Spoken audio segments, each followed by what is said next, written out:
Raf, James. what have you been getting up to on your computer of late? I have been.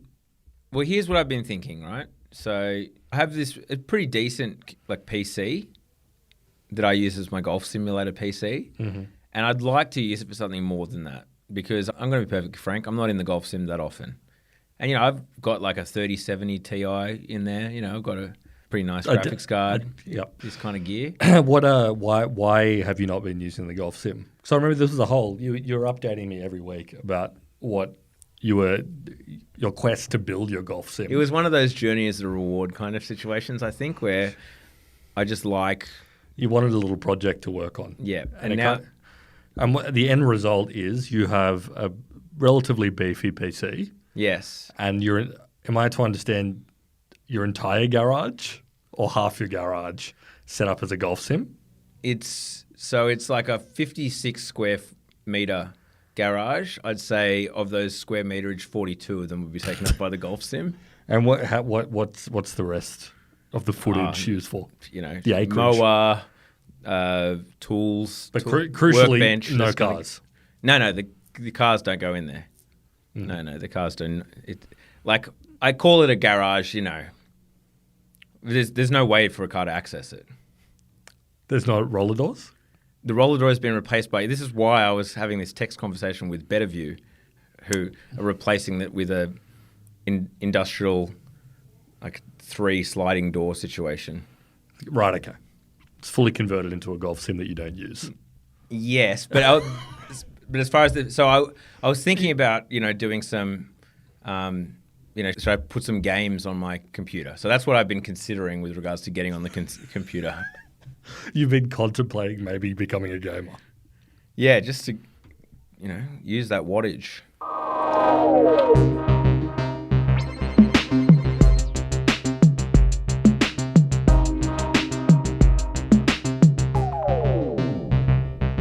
Well, here's another thing you can use your computer for. Oh, yeah? Artificial intelligence. Well, seemingly we're about to be going hell for leather on our personal devices for that, aren't we? Yeah, that's true. That's what we're talking about here. We're talking about a lot of potential announcements. We're pre-announcing the announcement. We're pre-announcing a few things because there's been a bunch of reporting that have come up about 2 major software conferences or keynotes announcements. I thought you were going to say 2 major software/hardware companies. No, that's not what I was going to say. Apple and Google, you may have heard of them. Mm-hmm. We've mentioned them once or twice on the podcast. This week, so I think 2 hours prior to you listening to this podcast, assuming you listen to it as soon as it goes up at 5 a.m. Sydney time. Yeah. Which I'm sure Standard Time. Based on some of the running commentary I get from a couple of you chuckleheads, I think a few of you are right on the dot. Yeah. Is Google I/O, which is Google's big yearly conference where they announce what they're doing in terms of software and hardware and features and what have you. And then a few weeks later, in early June or mid-June, Apple is having its WWDC conference, which has been annual for many, many years, and that's when they tend to announce their next iOS software update and other, software and services things that they're doing. And basically, all the forward reporting on both of these things says that they're all going to be about AI. Mm. So Apple and Google, obviously Google has been doing a fair bit of AI stuff. Apple have been sort of foregrounding a bit of what they're going to be doing. But they're going to announce a whole bunch of AI integrations in their respective mobile platforms, which is iOS and Android. So really the entire AI boom craze that's been going on has sort of been leading up to this, essentially. The 2 major platforms that people use on their phones getting a big old generative AI injection. So we're going to talk a bit about what they're thought to announce, and you can obviously check that against what they actually do announce at Google I/O. Yeah, this is one of my favorite episodes where we make predictions that for something that can be immediately verified. Yeah, and therefore immediately look stupid. But I think okay. our record's been all right. Our record's been okay, and also I think this has been pretty well reported out. So yeah. See what's going to happen. But anyway, so before we even proceed to talking about Apple and Google and what they're going to do with AI in terms of their devices, it's time for a dramatic mea culpa on the Rabbit R1. Raf's favourite device. He's been pumping it for months. He kept saying over and over again, this will change your life. If you want to book a European holiday, with many stops and flights. You just say one sentence, book me a European holiday, and it will nail it every time. Did you or did you not say that? Je ne regrette rien. Listen, I like fun little things. It turns out that maybe the Rabbit R1 might become one of these kind of relics of tech history. And for that, I'm grateful that I purchased one. It also might turn out that the latest iPhone, like iOS update, and for that matter, Android update, might render like all of the features that a Rabbit R1 like no longer relevant in any way, shape, or form. I don't know if it even. I think the main problem of the R1 is based on the reviews. It didn't even really rise to the level of being a fun little toy. It's sort of basically non-functional. But no, I haven't even got it yet because friggin' living in the Antipodes. Yeah. I think I've got another few weeks at least until it rocks up. So Rabbit R1 doesn't look great, folks. Although I will say all these devices, like the Rabbit R1. The Humane Pin. Yeah, Humane Pin. Part of the issue here is because Apple is so friggin' locked down, they have to reinvent the wheel from scratch. And like the Rabbit has to have, they have to have, what's it, like some Qualcomm Snapdragon processor in the Humane Pin, and they have to, and modems and all this kind of crap they have to build from scratch. Like, wouldn't it be better if they would just, and like auxiliary device, much like an Apple Watch or glasses or whatever it is, that actually was able to like leverage Apple's hardware? And of course, we can't have that because we need to wait for Apple to bestow that product on us whenever they kind of want. But I think you're right. But it is interesting that a lot of these products were rushed out the door. Obviously, I think the Humane Pin's been worked on for a little bit longer than the AI craze. It's been in the air for a few years. Whereas I think the Rabbit R1 was very much rushed to meet a certain demand. Yeah. And that sort of showed in the, a lot of the reporting has come out since that, what's his name, Jesse Liu, was a bit of like a crypto guy. Web3 guy before, which definitely tracks. No, again, they rush it out because, that's their only chance, right? If we want to change the paradigm against massive incumbents, like just move faster than them, and maybe it'll really catch on and people will be like, oh, this actually is super useful, and I order all my Ubers with it and I'm constantly querying the world around me, and it's a new paradigm for how I interact with apps, and it'll take Apple and Google too long to actually integrate these things. Turns out, well, maybe just like you having to rely on pinging other people's APIs on a shitty device. Could have used a bit more time in the oven. Point being, you're right. This was always the case of like rushing something out the door and hoping it stuck before Apple and Google, with they're basically 100% smartphone market share, got their act together and made something happen, which is what they're now about to do. Show the extent to which they've gotten their act together on this. So we'll start with Apple. Well, because we can start by, they just had their iPad event basically, where they introduced their new chip, the M4, blah, blah, blah. They they mention AI a shitload, right? Like, I think this is actually an interesting point, is that they've basically surrendered on calling it AI. Yeah, because their last massive, they literally didn't mention it once, 6 months ago. They did not mention the word AI. They mentioned machine learning and like... Apple loves to control the discourse about how a certain thing is described. They tried to do it with Vision Pro with spatial computing, which actually worked a bit because Meta started saying spatial computing a lot more. But they've always talked about machine learning and like neural nets and neural engines. Yeah, neural engines and neural processing rather than just AI, because then they can feel like we own the space. And hopefully people start saying those terms instead of using AI, which is pretty diluted. But I think that horse is bolted. Yeah. And now, you're right. At their iPad event, they said AI 5 million times. Yeah. This chip is great, which, all of their chips have been built for that kind of neural processing. Yeah. I don't know if this is radically different, the M4, but... No, true. Like the M1 had like a neural engine, and I think they like tweaked some of the naming or whatever. Yeah. Like, but anyway, they're really leaning on it, and they kept talking about the iPad as kind of an AI device. Yeah. But not actually describing any features. Well, because they can't, because the software doesn't actually come out till WWDC, which is in like a month and a bit, right? So they can't actually integrate anything into the actual... But they're just saying it's ready to go. System. It's ready to go. So they announced the new iPad, and then, bless up to the creatives in our audience. You may want to step away from the speaker for this part. I know it was very hurtful for you to see this, but they released a video for the ad for the iPad in which a guitar and a statue and an upright piano were mercilessly crushed by an industrial press. It was pretty funny. Everyone absolutely lost their minds. I do think, and it's not a conversation for us to have here, there probably is a good conversation to have. So for those who missed it, yes, like there was an ad where like a big press like crushed a bunch of kind of like creative tools. Exactly. And those creative tools weren't me and James. Yeah. And then when the press lifted up, there was an iPad under there. A very skinny iPad.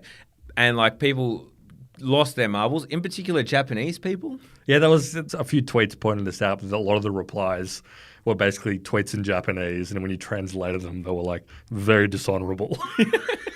And don't get me wrong, like I think they misstepped with this image. Like it's not, well, you know, they did capture a moment. Everyone at the moment feels like, oh, there's this coming thing that may actually render like all of what I consider to be skills useless. And like they're just like, crush all of the things. Yeah, like they maybe like misstepped there, and it probably speaks to a greater kind of the climate, anxiety. I think the reaction was potentially a bit OTT, but the climate is not amenable to the image of like some technology, the biggest company on earth, rolling through and destroying all the beautiful objects that people love and replacing it with a flat slab of glass that costs like $1,500 and you have to buy it now.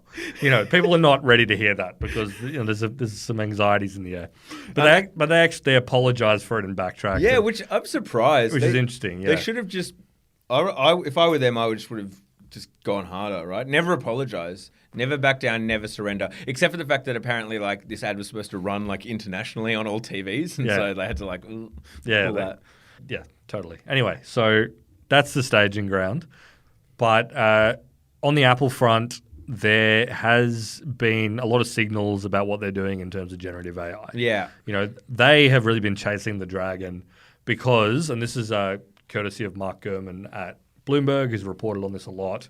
You know, Apple, they've been working on like neural nets and machine learning, and like they have a relatively sophisticated AI unit that was working on their products, but they were not ready for like the generative AI moments. They weren't ready for ChatGPT, and even though Tim Cook came out and sort of made a bunch of statements to the media where he was kind of like, oh yeah, no, we've been chipping away at this stuff for a while. He was like, not true. This stuff completely caught them flat-footed. And everything they've done since, they've got a head of AI whose name is John Gianandrea, who is an ex-Google Brain guy. All the generative AI stuff is done basically since ChatGPT took off. And they've been rushing to get stuff to market, not only because they were behind, which was one side of it, but the second side of it is that the market really wants them to do it. And I think that's like an interesting thing because I don't think it's that often that Apple is really strongly pressured by the feeling of like what they're facing right now, which is like slowing down growth in markets like China.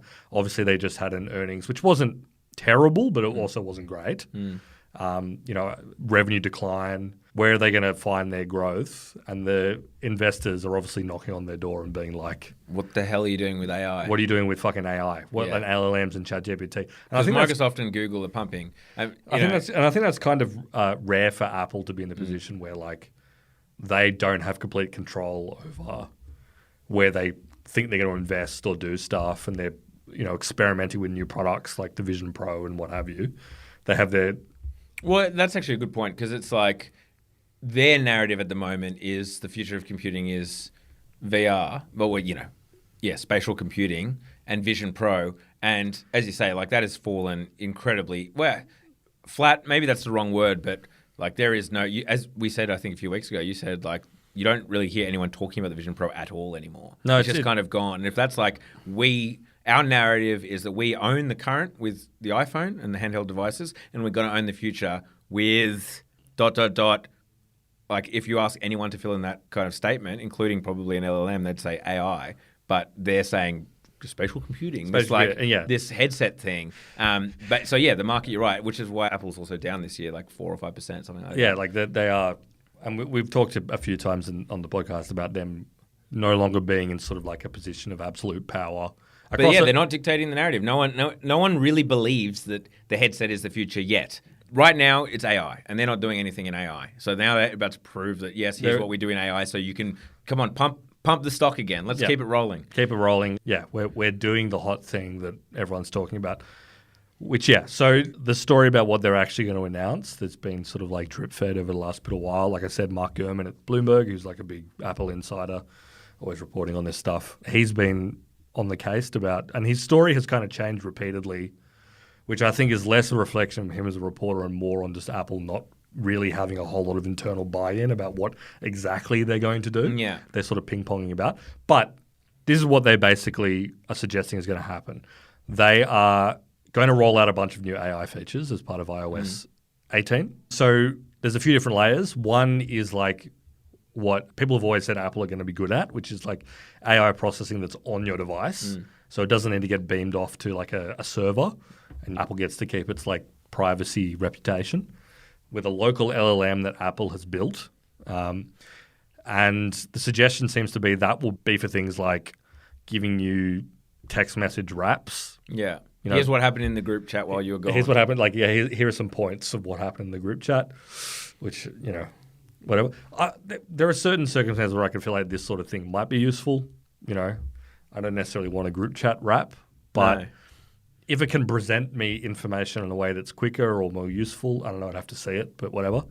The second layer is stuff that gets beamed off to Apple's servers. We should say the other one in that, like, what on device they can do is also a notifications wrap is kind of one of the, which like once again though, Apple have been, and we talked about this, like the phone is busted.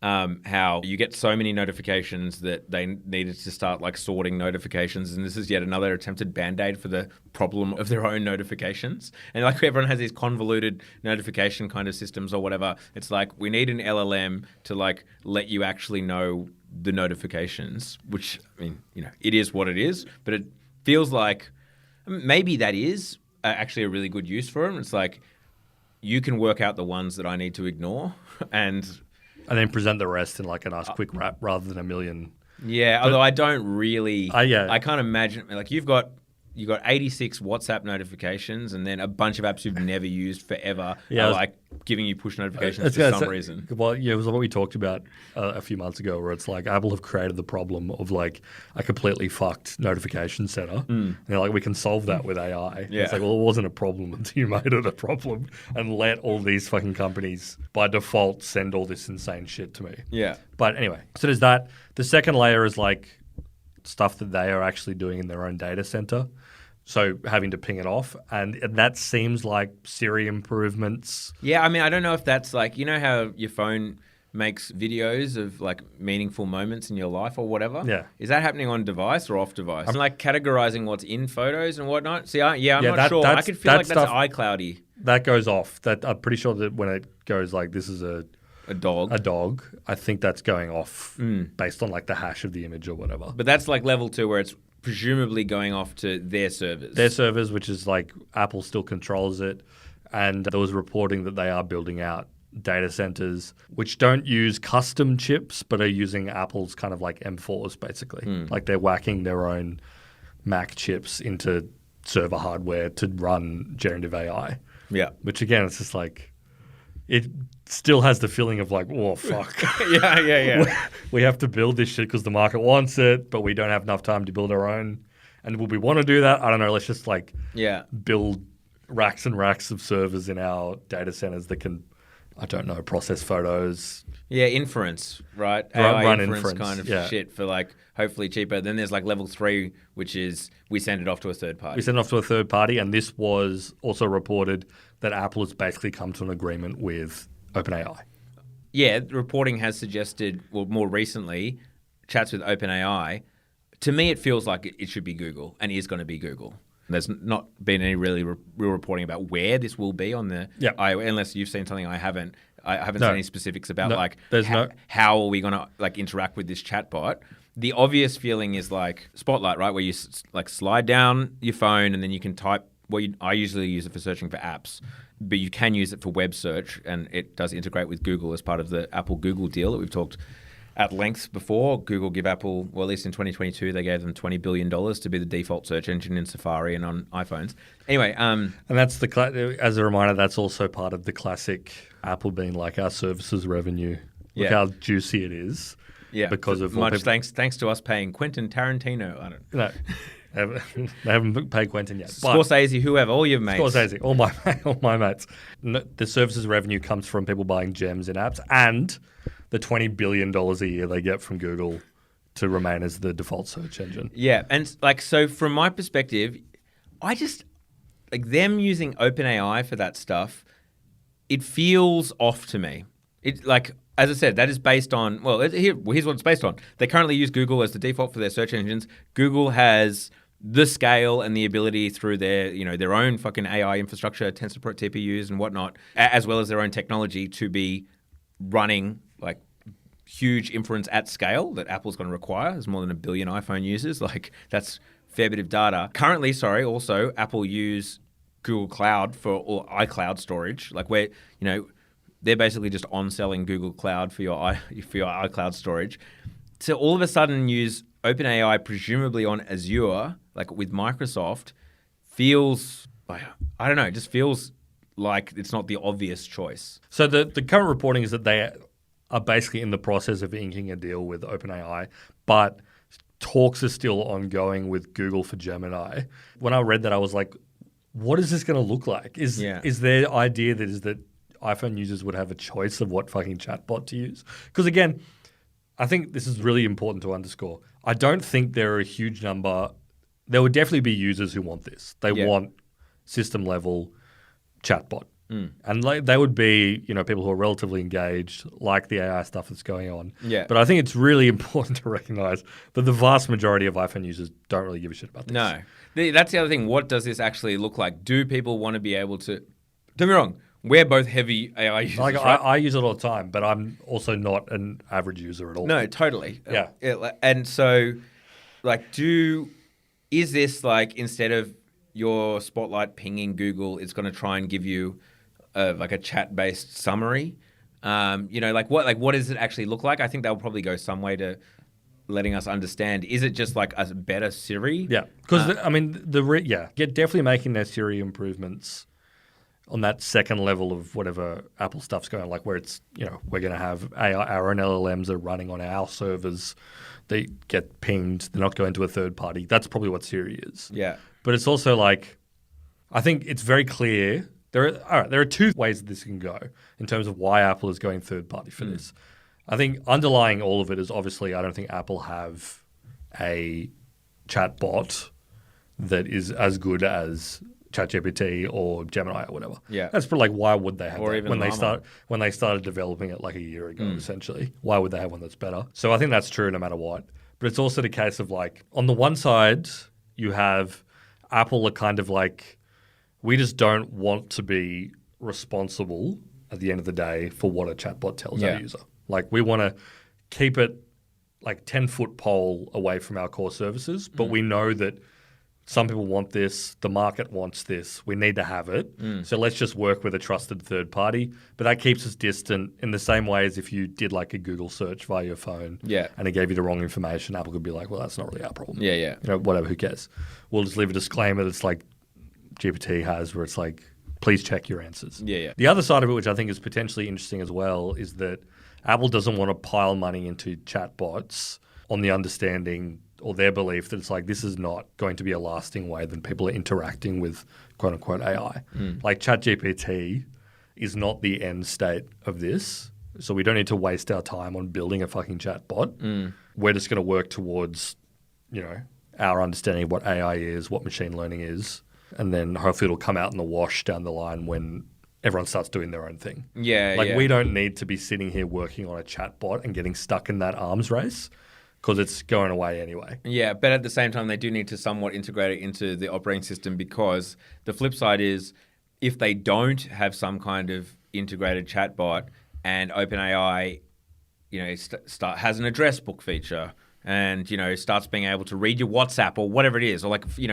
Facebook have like all your contacts and your WhatsApp messages in there and like is able to start understanding things about you from that, and you're able to query it about that and blah, blah, blah. Like they don't want other places to all of a sudden be like the super app on your phone, like be like the, which is, we the talked WeChat about, or whatever. We talked about Llama and Meta the other week, and that's what they're trying to do. Yeah, yeah. And it'll be a disaster. It would be a disaster for Apple if you can't get some level of that functionality there. Well, because like, so the big thing with Apple, we talk about how every app in the West wants to be a WeChat-like super app. The thing with WeChat, and also one of the reasons I think that Apple, it was so easy for like Chinese users to move from Apple over to Huawei, is that all their data is in WeChat, right? It's like because all of their contacts and all of their DD, even like they log into other accounts via WeChat, like they log into ride sharing via WeChat, they log into ordering food via WeChat. That makes it way easier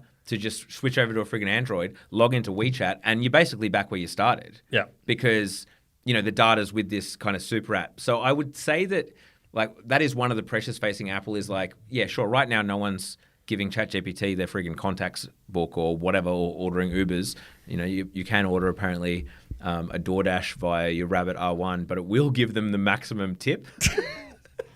I think the person who reported on Twitter, they were like, yeah, it kind of did it, but also it didn't really, because how whenever you pick an item, you can then like select the sub items, like what you want, like what sauce you want, and what and it kind of just like assumed all that and then gave the writer the maximum tip.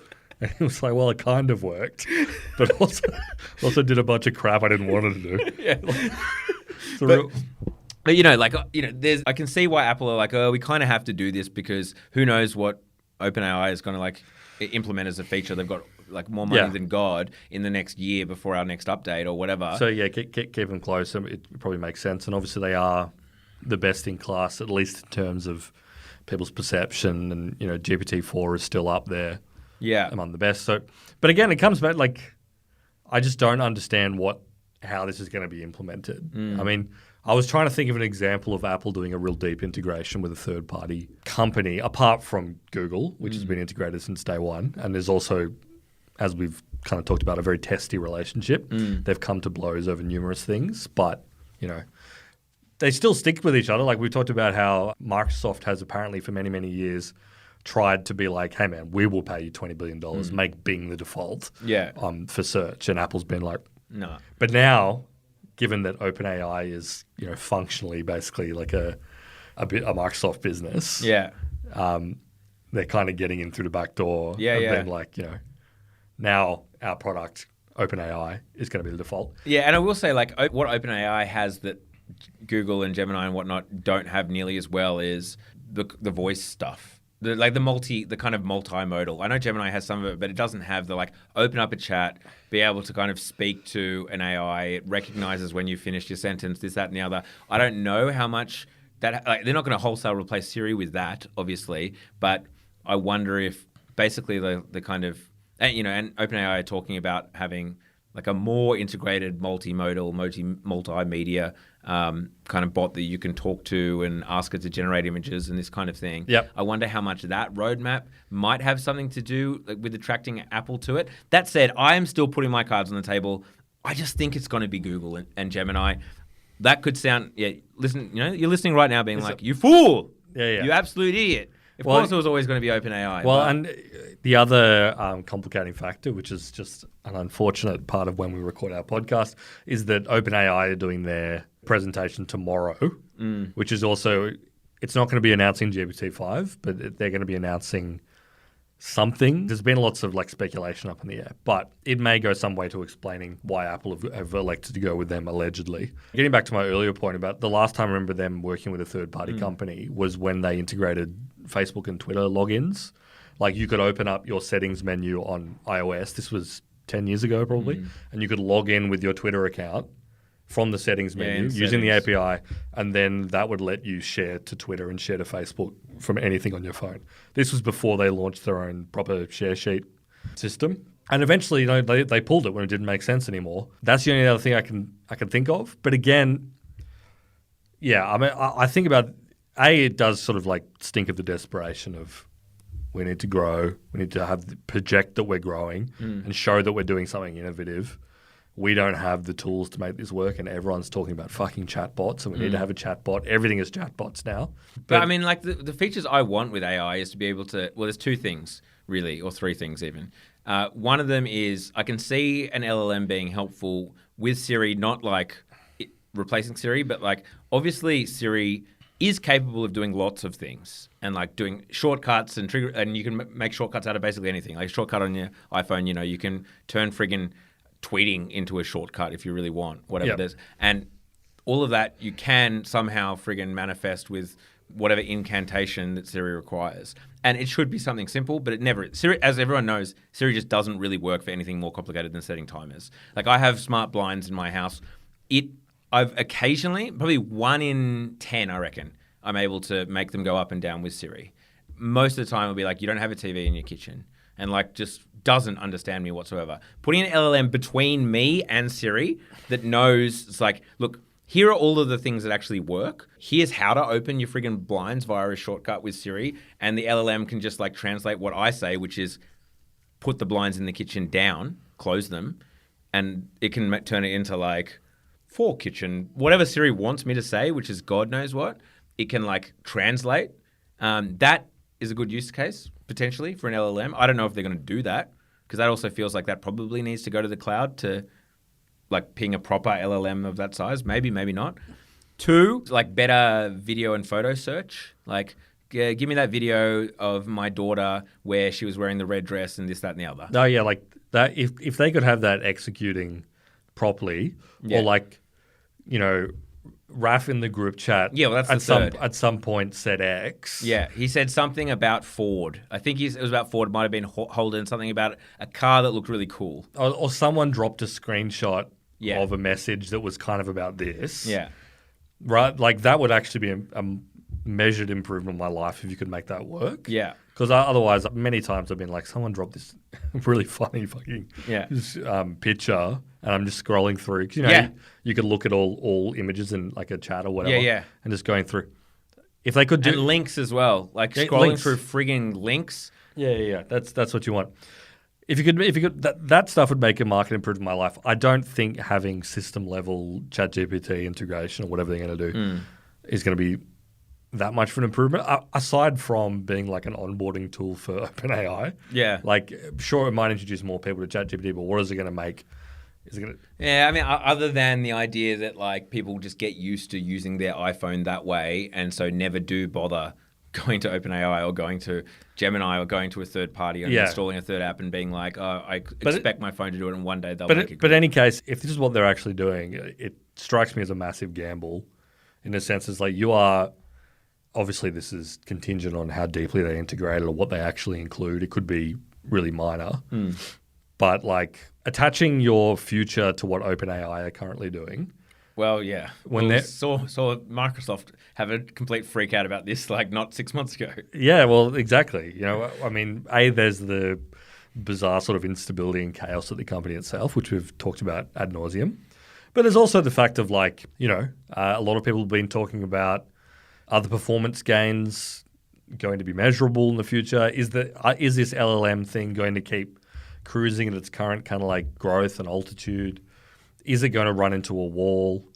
You know, and all of a sudden Apple's left holding the bag of like, oh, we've integrated this fucking thing into our system level, this OpenAI button. And of course they can jettison it. But you know, they've really been backed into a corner into making this like a core part of their product offering. I don't know. It all depends on where they end up. Which brings us to Google. Which I think in this case, Google are way better positioned than Apple. Absolutely. Apple's trying to like gum a whole bunch of things together, and they've got multiple layers of shit trying to maintain their privacy reputation while introducing these AI features, blah, blah, blah. Which is probably, we should mention, is that is one of the challenges of like Apple is... Yeah, I mean, how do they scan your messages, which are all end-to-end encrypted and they can't access on the cloud? It's got to be on device, you know. And how can they bring the capability people expect? Like they could triangulate themselves into just having another Siri, where it's not very useful.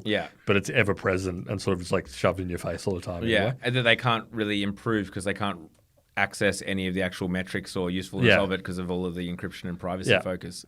Whereas, so it looks like this Google I/O, and you're going to be able to fact check us immediately when you listen to this, is going to be about their AI offering. So expanding Gemini.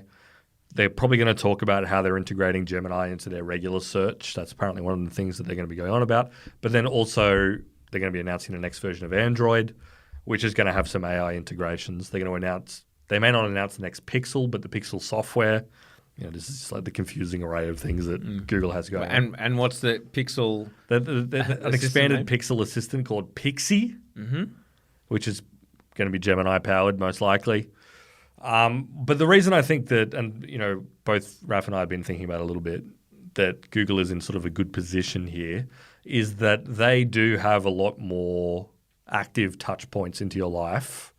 Even if, whether you're an Android user or an iPhone user or whatever, that they can sort of build a bit of a library about you in terms of your Gmail, your searches, the stuff you're watching on YouTube.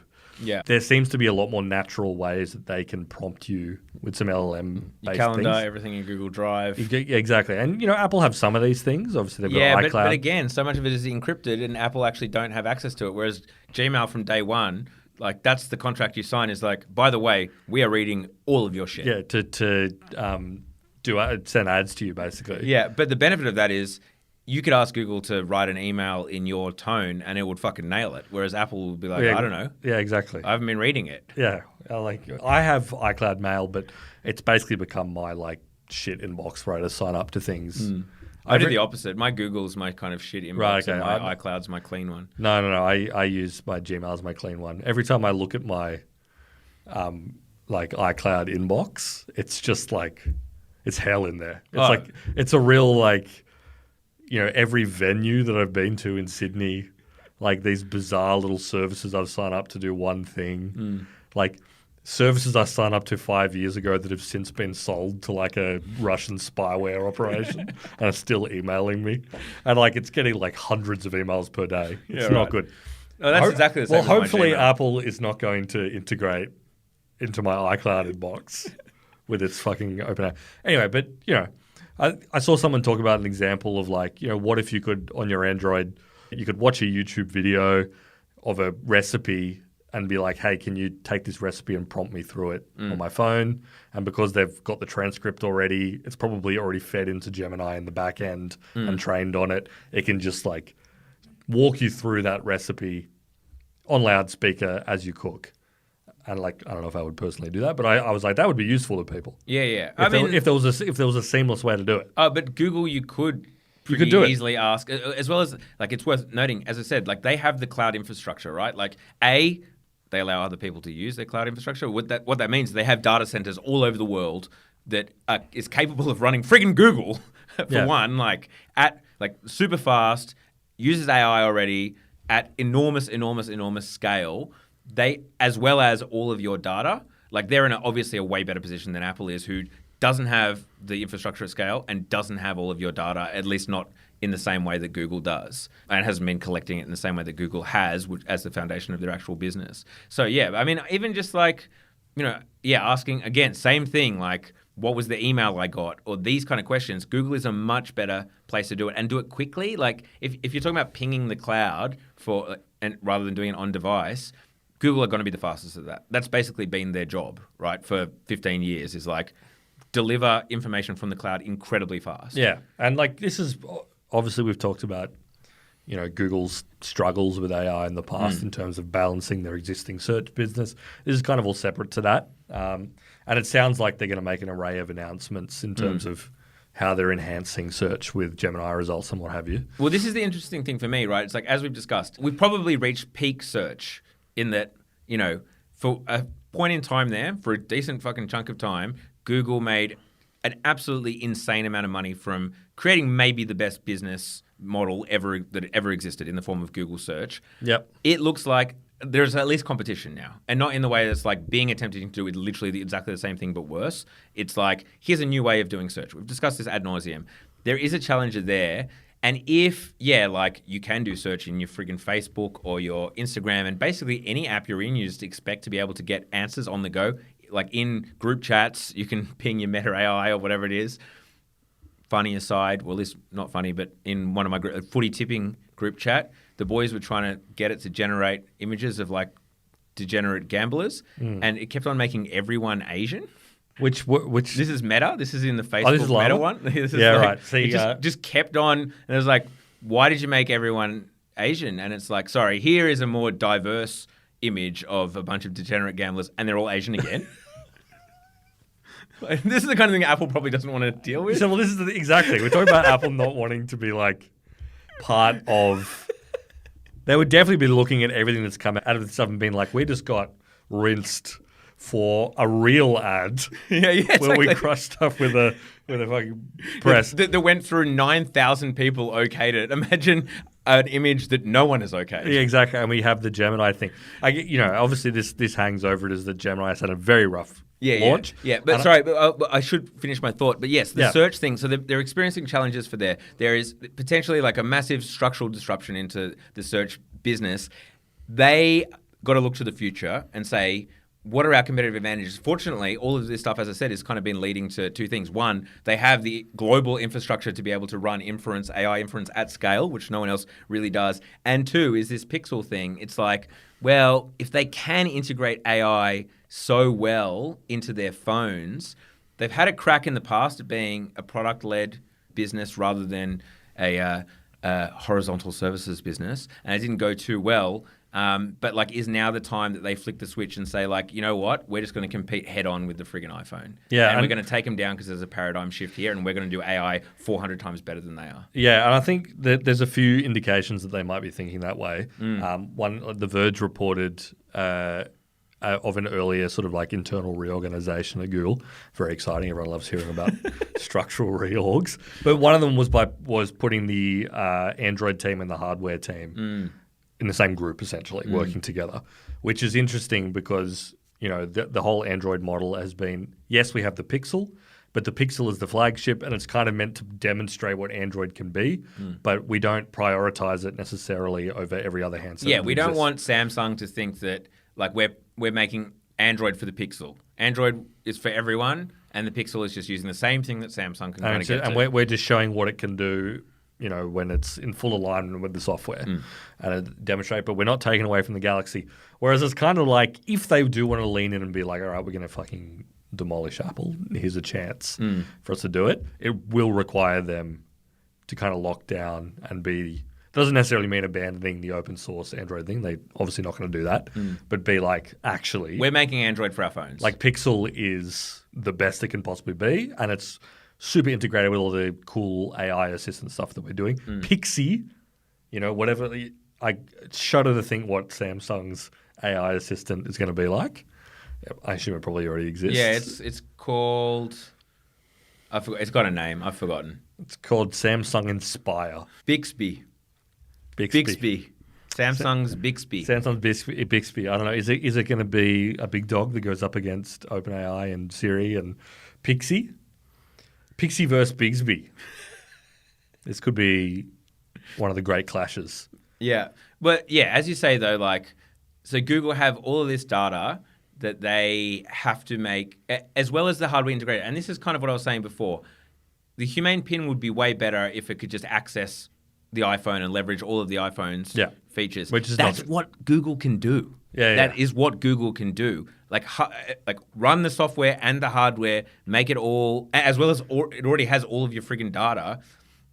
It's pretty compelling if they can pull it off. Yeah. Because like Google has also seemingly been largely incapable of making consumer products. Totally. Like short of since Maps, basically. I think they've got a real leg up in terms of the technology, and I don't think Apple's going to be close to what the new unified Google Brain, Google AI unit are capable of. Like, I think they're definitely playing catch up, and Apple's a very slow ship to turn, as anyone would probably know.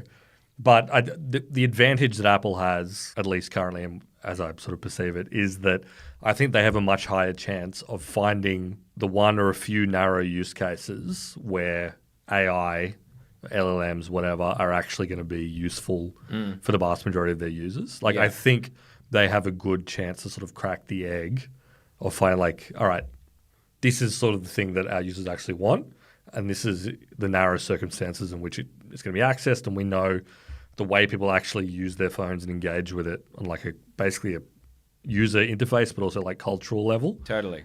Like I think they have because as we said, like there is this kind of vibe when you read online, like Apple's so far behind, as if people are just like constantly want their friggin' phones to be generating emails and articles and like almost like it's like commenter brain. It's like people who are posting every day and like writing articles and everything are like, oh yeah, Apple is so far behind because people want their phone to be writing articles, which most people obviously don't, right? Like, yeah, totally. No, you want to punch out a few words, and also like, do you want your phone to be writing an SMS for you? Probably not. No, totally. And so I think they may have just from the fact that they tend to be better at that sort of like product-led development. But yeah, I don't know. It's interesting. And I think this comes at a really interesting time where a lot of, as we've kind of talked about, the bold promises of LLMs have not materialized as yet. Like don't get me wrong, I find them incredibly useful. I use them all the fucking time. Yeah. But in turn, like they have not changed the world rapidly. No. Like they have not ended. They haven't wiped out white collar work yet. White collar work, you live to fight another day. You said people are still going to the office, sitting down at an open plan desk. Yeah. They sit on their laptop for 8.5 hours. Not entirely clear what they're doing. But they are still doing that. Yeah. Some of them more efficiently. Yeah. And like a lot of even the bold promises in terms of like creativity and things like that. Someone mentioned in our Discord, Sora was announced and nothing has come out since, really. Yeah. Well, at the time, we were like, how long does this friggin' thing take? Yeah, exactly. Well, yeah. And there has been some reporting on the fact that it requires a vast amount of processing time and power, and also requires some humans on the other side tweaking and making it look nice. Yeah. With some traditional video editing techniques. Yeah. So this stuff hasn't really materialized, but at the same time, due to a confluence of them seeing the potential plus some investor pressure, these companies are sort of launching into it head first. No, I want a personal assistant. I do want someone to tell me who that person I'm looking at right now is, who I've met before and I can't remember their name. I want that. And like, give me a few information, like give me a little bit of information about what was the last time we spoke? Did they have a kid or something? Like, what's the deal? Was that like, was the kid sick? Like, just remind me what was happening. What was going on with that person? Just like you double tap on your AirPods and be like, oh, I'm about to meet Raf.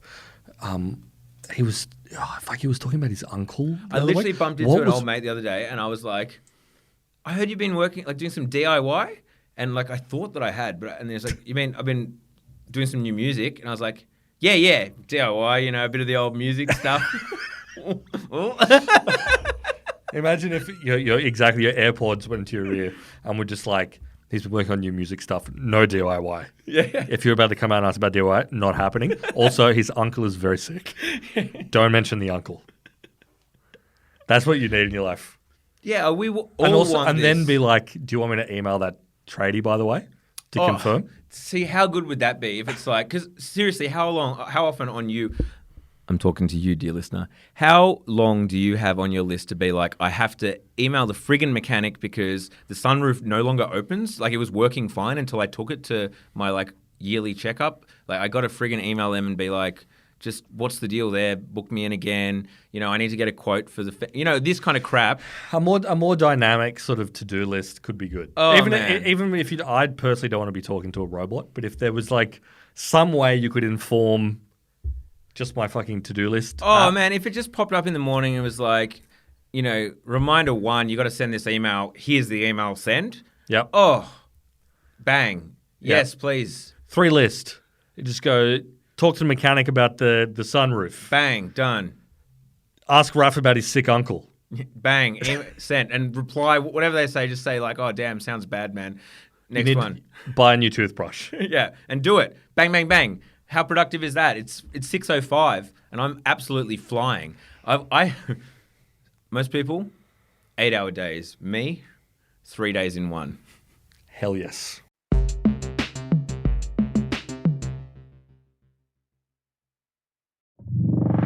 If you're listening to this, did you know there's another world out there where you get a second episode of Down Round a week? Yep, it's called Down Round Premium. That's right, and there's no interruptions. No ads, 2 episodes a week, including the free one you're getting right now, plus another one. Yeah, $7 a month, not a week, a month. Downround.net. Downround.net. Instant access to the whole back catalogue as well. You've got so much to catch up on. There's so much. Get around it.